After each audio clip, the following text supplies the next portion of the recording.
Welcome everyone. In this lecture, we will turn to the practical aspects of setting up an IND submission to FDA. Before you can submit an IND, several administrative steps must be completed. These include obtaining a pre-assigned IND application number, establishing electronic connectivity with FDA's Electronic Submissions Gateway (ESG), and potentially conducting pre-IND consultation with FDA.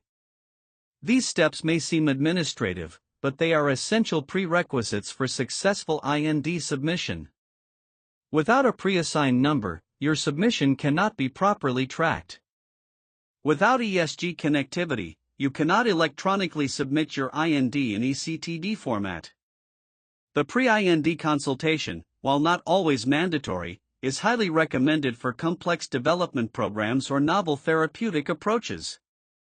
Early FDA engagement can prevent clinical holds and ensure your development program is designed to generate data FDA will find acceptable.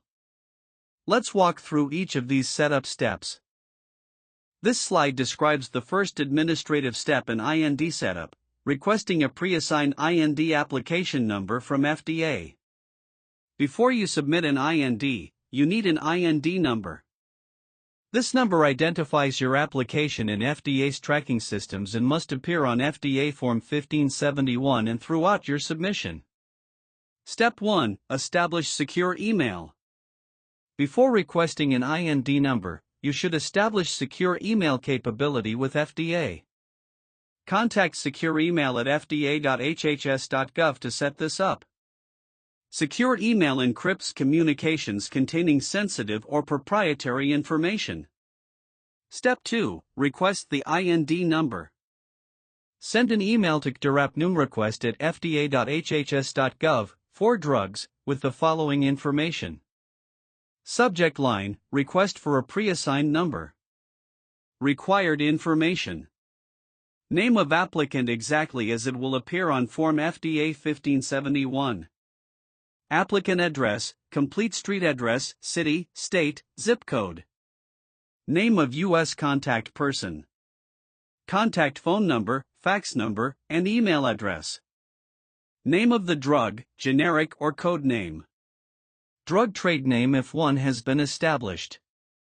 Additional information for INDs. Indication being studied. Review division, if known. Specify commercial IND or research IND. Important, send only one email per application number request. Do not combine multiple requests in a single email. The response from FDA typically comes within 3 business days and will include your assigned IND number. This number format is typically IND followed by a 6-digit number, e.g., IND 123456. Keep this number carefully documented. You will need it for all future submissions and communications with FDA regarding this program. This slide continues the IND number request discussion with additional details. When requesting an IND number, you must specify the indication being studied. This helps FDA route your IND to the appropriate review division. While you may not always know the exact review division, providing the indication allows FDA to make the determination. If you do know the review division, perhaps from prior FDA interactions or from researching similar products, include that information to facilitate routing. The critical classification decision is whether this is a commercial IND or research IND. Commercial IND, select this if a pharmaceutical or biotechnology company is the sponsor. The ultimate goal is marketing approval. Data will support an NDA, BLA, or ANDA. Research IND, select this if an academic investigator or institution is the sponsor. There is no intent to commercialize. The study is for scientific research purposes only. This includes emergency use and expanded access INDs where commercialization is not the goal. The 3 business day turnaround for IND number assignment is an FDA goal. In practice, most requests are processed within this timeframe, but you should request your number early in the IND preparation process to avoid delays.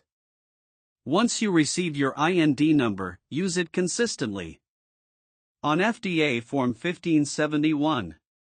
In all correspondence with FDA. In the ECTD submission structure. On all study materials referencing the IND. The IND number is your program's identifier at FDA and will follow the development program through approval. This slide describes the process of establishing connectivity with FDA's Electronic Submissions Gateway, ESG. All ECTD submissions to FDA, including INDs, must be submitted electronically through the ESG. Before you can submit your first IND, you must establish this connectivity. FDA offers two connection methods. WebTrader, WT, this is a web-based portal designed for low-volume submitters. It allows users to log into a secure web interface, upload submission files, digitally sign submissions, view FDA acknowledgments and responses. WebTrader is appropriate for sponsors who submit infrequently, perhaps a few submissions per year. It requires no special software installation, you access it through a web browser. AS2, Applicability Statement 2, this is a system-to-system connection that allows automated submission transmission.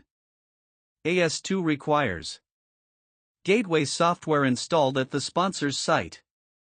Technical configuration to connect with FDA's systems. Digital certificates for authentication. AS2 is appropriate for sponsors who submit frequently. Pharmaceutical companies may submit hundreds of INDs, amendments, and other submissions per year. The automated connection improves efficiency for high-volume submitters. For most companies managing INDs and NDAs, AS2 is the recommended approach. The setup process involves 1. Applying for a test account to verify your configuration. 2. Having FDA review and approve your test account. 3.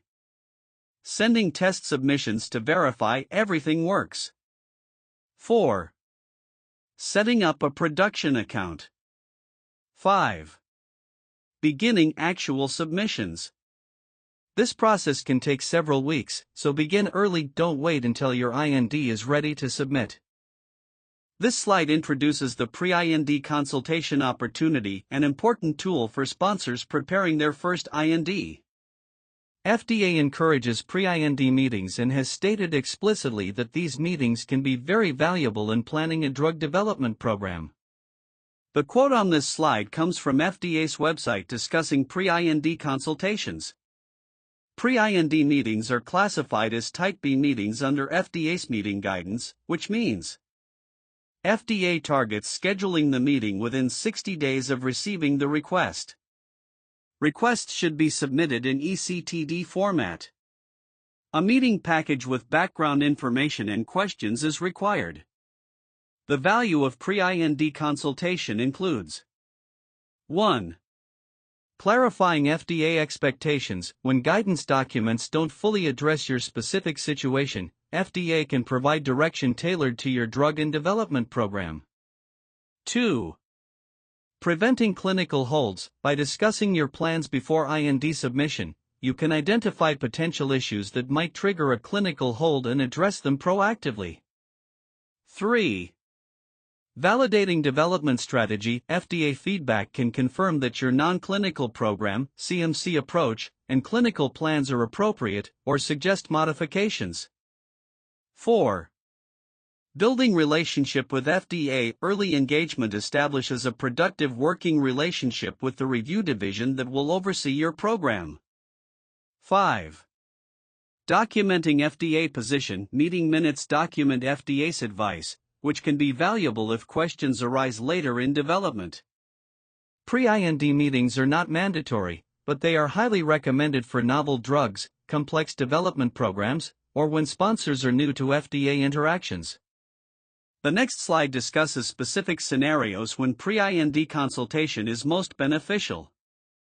This slide elaborates on the benefits of pre-IND consultation and identifies scenarios where such meetings are particularly valuable. The timing noted 6 months or more before planned IND submission is important. Pre-IND meetings are most valuable when there is time to act on FDA's advice. If you meet with FDA and learn that additional studies are needed, you need time to conduct those studies before your planned IND submission. The potential benefits of pre-IND consultation include identifying and avoiding unnecessary studies. FDA may indicate that certain studies you planned are not required, saving time and resources. Ensuring necessary studies are designed correctly. FDA can review study designs before execution to ensure they will generate data FDA finds acceptable.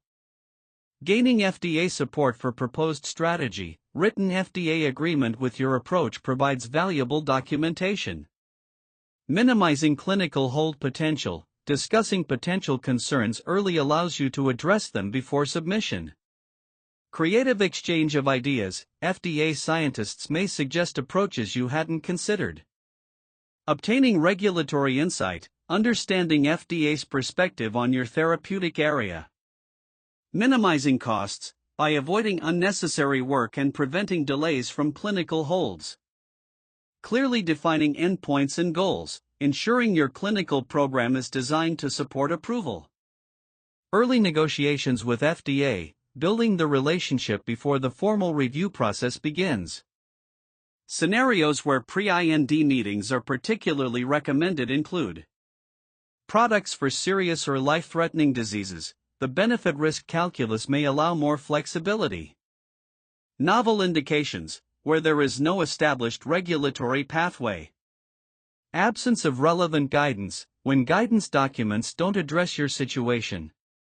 Sponsors new to drug development, who benefit from FDA perspective on the process. Concerning pharmacologic or toxicologic signals, that require discussion with FDA. New molecular entities, where the drug class is novel or unfamiliar. This slide explains the ESG submission process and the 3 acknowledgements that confirm successful submission. When you submit an IND through the Electronic Submissions Gateway, a sequence of events occurs. Step 1. You, the submitter, send the eCTD submission package to FDA via HTTPS, secure internet connection. This is either through WebTrader's web interface or through your AS2 gateway connection. Step 2. The ESG receives your submission and validates the digital signature. This ensures the submission has not been tampered with and verifies your identity as the submitter. Step 3. First acknowledgement receipt. ESG sends a receipt notification confirming it received your transmission. This is ACK1, the message delivery notification. It confirms your files arrived at FDA. Step 4. The submission is assigned a unique identifier, core ID, and transferred from ESG to the appropriate center's inbox, CDR for drugs, CBR for biologics. Step 5. Second acknowledgement official center receipt. The center generates ACK2, the official center receipt. This confirms the submission was delivered to the center for processing. It includes details like file count, directory count, and timestamp. Step 6. The center's downstream systems validate the submission, checking eCTD structure, file formats, etc., and process it from the center inbox. Step 7 to 8. Third acknowledgement assigned review division receipt. After validation and processing, the center generates ACK3, which confirms the submission was successfully processed into the CDR electronic document room and is available to the assigned review division. This includes the official receipt date. All 3 acknowledgements are important. ACK1 confirms technical delivery, ACK2 confirms center receipt, and ACK3 confirms successful processing and assignment. You should retain all acknowledgements in your regulatory files. This slide shows an actual example of the 3 ESG acknowledgements from a regulatory filing log. The example shows a submission for IND 151302, sequence number 0001, filed on October 19, 2021. First acknowledgement details. File name, receipt for IND 151302.tar.gz.txt. Status, delivered. Date, October 19, 2021, 11:58 and 54 seconds AM Eastern Standard Time. File size, 2 kilobytes. Submission message ID included. Sender, FDA. Recipient, the submitting company, Avalise Publishing in this example. Second acknowledgement details. From Center for Drug Evaluation and Research, CDR, U.S. Food and Drug Administration. Subject, acknowledgement of submission receipt. Confirms submission received from FDA Electronic Submissions Gateway, ESG, production. Account name verified. Message ID and core ID included. File count, 363. Directory count, 154. Date time receipt generated, October 19, 2021, 13 hours 6 minutes and 42 seconds. Time zone, Eastern. Notes that the date timestamp indicates when ESG delivered to CDR for processing. Third acknowledgement details. Official CDR seal/letterhead. Confirms submission was successfully processed into the CDER electronic document room. States it is available to the assigned review division. Application type/number, IND 151302. ECTD sequence number, 0001. Core ID, unique identifier. Notes that official receipt date is calculated per FDA guidance. Provides contact information for technical assistance and review division questions. This documentation is important for your regulatory files. It provides the official proof of submission and receipt date. We now move to one of the most critical sections of this lecture, IND forms and content. This section will cover the specific FDA forms required for IND submissions and the three major content areas that must be included in every IND: non-clinical data, manufacturing, CMC, information, and clinical protocols. Understanding the forms is essential because they serve as the administrative framework for the IND. Form 1571 is the cover sheet that identifies the submission type and contents. Form 1572 documents clinical investigator information. Form 3674 certifies compliance with clinicaltrials.gov requirements. The contents sections represent the scientific core of the IND. The non-clinical data demonstrates that the drug is reasonably safe for human testing. The CMC information ensures the drug product is properly characterized and consistently manufactured. The clinical protocols describe how human subjects will be studied and protected. Together, these elements form a complete IND that allows FDA to evaluate whether clinical trials should proceed. This slide provides an overview of the required IND components, both forms and content. The required FDA forms are FDA Form 1571, IND cover sheet, FDA Form 1572, Statement of Investigator, and FDA Form 3674, clinicaltrials.gov certification. The required content sections represent the scientific basis for the IND. Animal pharmacology and toxicology studies provides the non-clinical data package demonstrating that the drug is reasonably safe for the proposed clinical investigation. Manufacturing information, CMC, describes the drug substance and drug product, including manufacturing processes, characterization, specifications, and stability data. Clinical protocols and investigator information includes the protocols describing the proposed clinical studies and the investigator's brochure. This slide introduces FDA Form 1571, the IND application cover sheet. Form 1571 is the principal administrative document for IND submissions. Every submission to an IND, whether the initial submission, an amendment, a safety report, or an annual report, includes a completed Form 1571. The form captures several categories of information. Identification information, IND number, serial number, sponsor name and address, and date of submission. Drug information, name of investigational drug, established name, code name, and chemical name, indication being studied, and orphan drug designation status. Phase information, checkboxes indicating whether the submission covers Phase 1, Phase 2, or Phase 3 studies. Submission type, checkboxes indicating the type of submission: initial application, protocol amendment, information amendment, IND safety report, annual report, or response to clinical hold. Contents of application, itemized list, items 1 to 13, describing what is included in the submission. This serves as a table of contents. Commitment statement, the sponsor's signature attesting that the IND contains no untrue statements and that clinical studies will be conducted according to IND regulations. The form is available for download from FDA's website. Regulatory professionals should be thoroughly familiar with completing this form accurately. This slide describes FDA Form 1572, the Statement of Investigator. Form 1572 is completed by each clinical investigator who will participate in studies under the IND. It documents the investigator's qualifications and commitments. The form sections include: Section 1, Investigator Identification, name of investigator, address of clinical site, and contact information.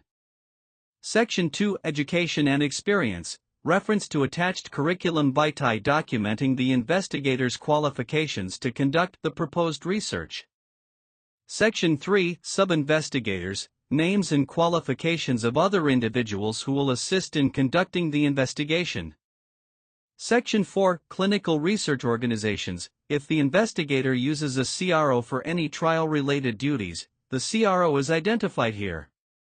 Section 5, IRB information, name, address, and contact information for the Institutional Review Board that has reviewed and approved the protocol. The commitment checkboxes are critical.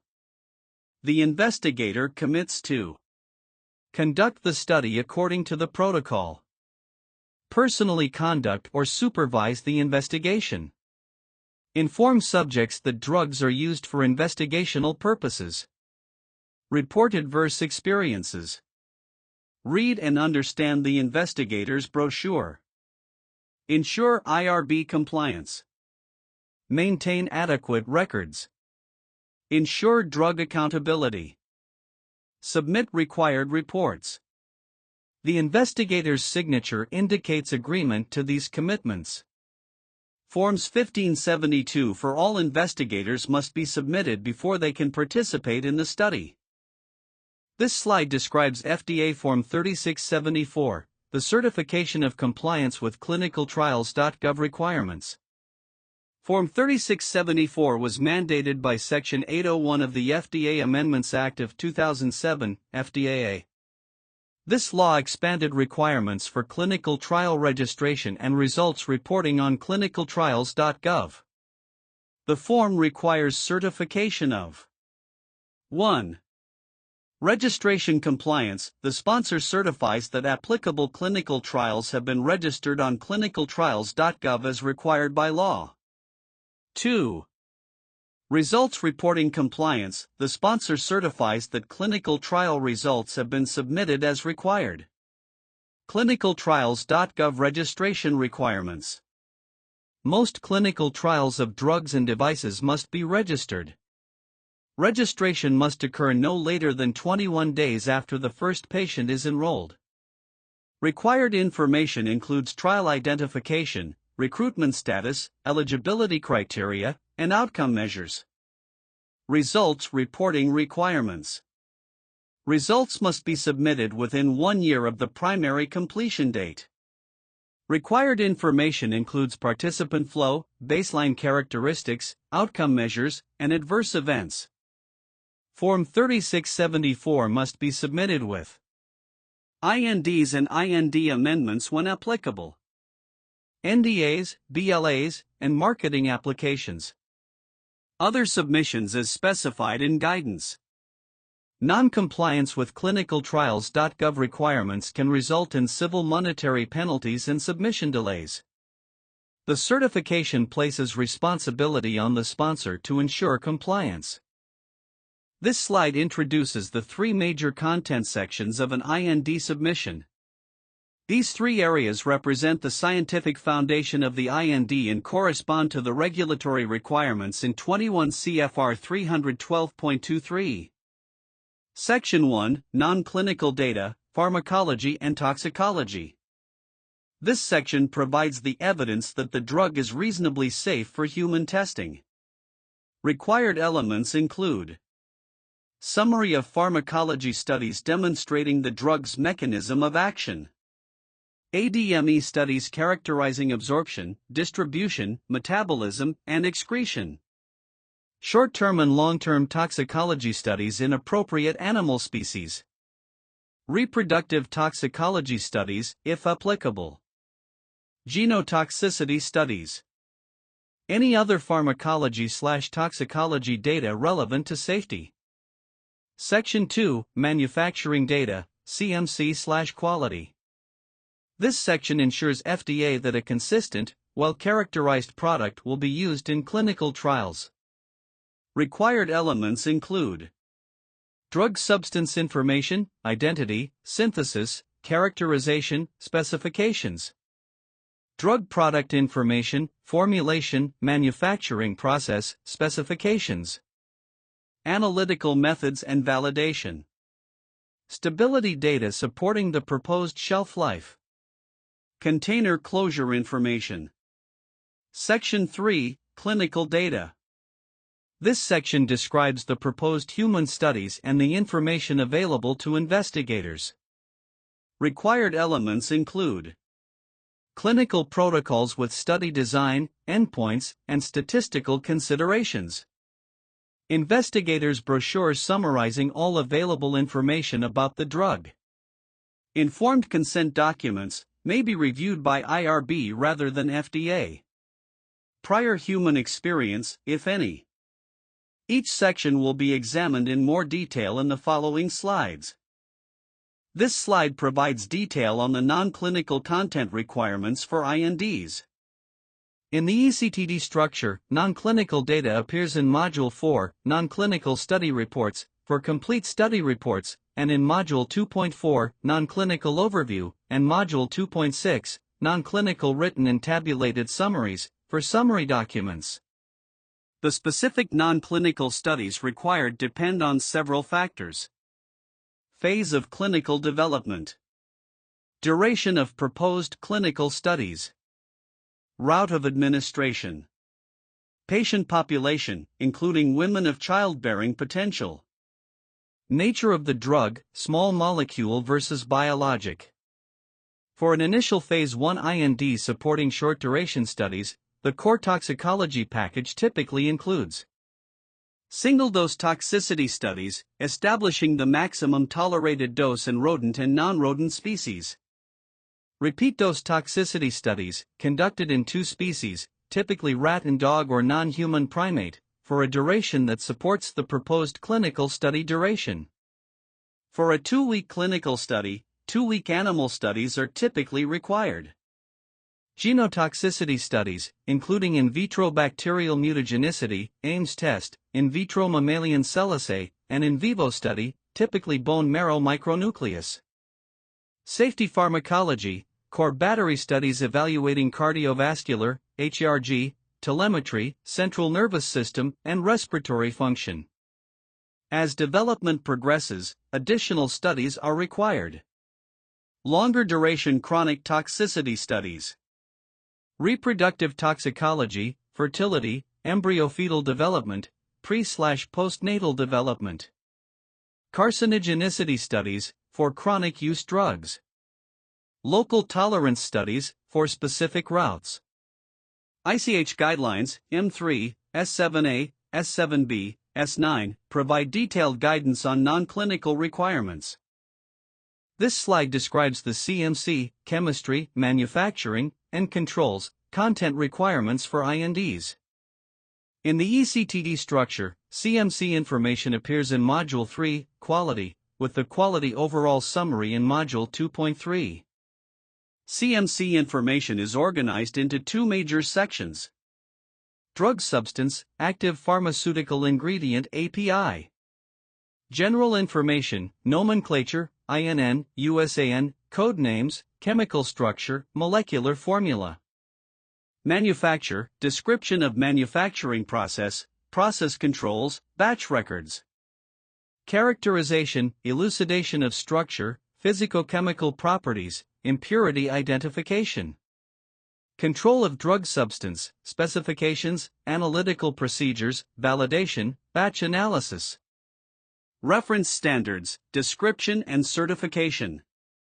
Container closure system, description of primary packaging for bulk drug substance. Stability, stability studies supporting shelf life, storage conditions. Drug product, finished dosage form. Description and composition, qualitative and quantitative composition of the dosage form. Pharmaceutical development, formulation development rationale, selection of excipients. Manufacture, manufacturing process, batch formula, process controls. Control of excipients, specifications for inactive ingredients. Control of drug product, specifications, analytical methods, batch analysis. Reference standards, if different from drug substance. Container closure system, primary packaging with compatibility studies. Stability, stability studies supporting expiry dating. An environmental assessment or categorical exclusion claim is also required. Important, CMC expectations evolve during development. Early Phase 1 INDs require less detailed information than later phase INDs or NDAs. FDA guidance addresses appropriate CMC detail for each phase. This slide describes the clinical content requirements for INDs. In the ECTD structure, clinical information appears in Module 5, Clinical Study Reports, and Module 2.5, Clinical Overview, and Module 2.7, Clinical Summary. The clinical section includes several components. Clinical protocols. The protocol is the foundation of the clinical section.